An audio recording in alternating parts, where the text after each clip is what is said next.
எல்லாருக்கும் வணக்கம். எல்லாரும் எப்படி இருக்கீங்க? நாங்கள் ரொம்ப நல்லா இருக்கோம். அம்மா வீட்டுக்கு வந்து ரொம்ப ரொம்ப சந்தோஷமாக இருக்கோம். எங்கள் அம்மா பார்த்தீங்கன்னா எனக்காக வந்து இது எல்லாருக்கும் தெரிஞ்சிருக்கோன்னு நினைக்கிறேன். இது வந்து பிரண்டைன்னு சொல்லுவாங்க. பிரண்டை தானம்மா? பிரண்டை தான். நானும் எவ்வளோ பிரண்டை வந்து கோயம்பேட்டில் வாங்கியிருக்கேன். ஆனால் இது மாதிரி இல்லைங்க.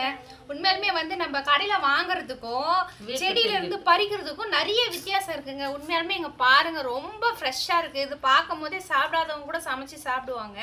நான் இதை க்ளீன் பண்ணுறதுக்கு பயந்துட்டே வாங்க மாட்டேன் கோயம்பேட்டில். எங்கள் அம்மா வந்து இப்போ எடுத்துகிட்டு வந்தாங்க. இது வந்து ரொம்ப மூட்டு வலிக்கெலாம் வந்து ரொம்ப நல்லது. எலும்பு சம்மந்தப்பட்ட பொருள். எலும்பு அடிபட்டு இருந்தாலும் நமக்கு மூட்டு வலி அதிகமாக நிறைய பேருக்கு நடக்க முடியல, கால் வலிக்குதுன்னா கண்டிப்பா நீங்க ஒரு வாரத்துக்கு பிரண்டை எடுத்துக்கிட்டீங்கன்னா ரொம்ப ரொம்ப நல்லது. அது சரியாகுங்க. இது உண்மைதாங்க.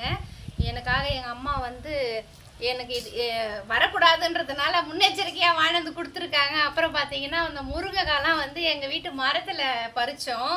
இதுவும் எங்கள் வீட்டு மரத்தில் வந்து ரொம்ப டேஸ்ட்டாக இருக்கும். சில முருங்கைக்காய் வந்து டேஸ்ட் இல்லாமல் இருக்கும், சில முருங்கைக்காய் டேஸ்ட்டாக இருக்கும். அந்த மாதிரி எங்கள் முருங்கைக்காய் ரொம்ப ரொம்ப நல்லா இருக்குங்க. இதெல்லாம் வந்து எதுக்காக சொல்ல வரேன்னா, நீங்களும் வந்து பிரண்டை எங்கே கிடைச்சாலும் வாங்கி சாப்பிடுங்க. ரொம்ப ரொம்ப நல்லது. நம்ம வந்து முக்கியமான பொருள் மட்டும் நம்ம வந்து அலட்சியமாக விட்டுருவோம். அது யாரும் அப்படி பண்ணாதீங்க. சாப்பிடுங்க. வாரத்துக்கு 2 வாட்டியாவது எடுத்துக்கோங்க. முருங்கைக்கீரையில் வந்து முருங்கைக்காய் மட்டும் சாப்பிடக்கூடாது, கீரை சாப்பிடணும். அந்த கீரை எடுக்கிற உருவுல அந்த காம்பை நல்லா நசுக்கி கொஞ்சம் பெருங்காயம், பூண்டு, ஒரு மெழுகு போட்டு நல்லா வேக போட்டு அப்படியே சூப் மாதிரி அரைக்கி 1/2 உப்பை போட்டு சூப் மாதிரி அரைக்கி சாப்பிட்டா அது இன்னும் நல்லது, இடுப்புக்கு சத்து. இது பண்ணுமா? நான் வந்து இப்போ சமைக்கிறேன். சொல்லு, மத்தியானம் தான் நான் சாரி ஈவினிங் இல்லைன்னா நாளைக்கு தான் அதை சமைப்பேன். அதனால தண்ணி தெளிச்சு வைக்கிறேன். அப்புறம் வந்து இன்னொரு விஷயம் என்னன்னா, எல்லாரும் வந்து முருங்கைக்காய் சாப்பிடுவோம், முருங்கைக்கீரை சாப்பிடுவோம். எங்க அம்மா என்ன சொல்றாங்கன்னா, அந்த தண்டெல்லாம் நம்ம எடுத்து கீழே போடுவோம் இல்லையா, அதை வந்து தண்டெல்லாம் எடுத்து நசுக்கி அது ஒரு சூப்பா வச்சு சாப்பிட சொன்னாங்க. அதுதான் இருக்கிறதுலே வந்து ரொம்ப ரொம்ப ரொம்ப ஸ்ட்ரென்த்து.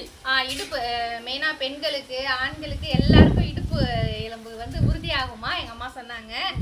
நம்ம வந்து முருங்கைக்காய் மட்டும் தான் சாப்பிடுவோம். காய் கம்மி பண்ணு, கீரை இங்க தெரியும். கீரையா அந்த ஈர்க்கை தான் அதிகமா சாப்பிடணுமே. நான் இங்க வந்ததுல இருந்து ஒரு வேறு எங்க அம்மா அவங்க உடம்பு சரியில்லைன்னு பார்க்க வந்தேன். எனக்கு எல்லாமே பார்த்துனுக்குறாங்க. இதுக்கு தாங்க ஒரு அம்மா வேணும்ன்றது.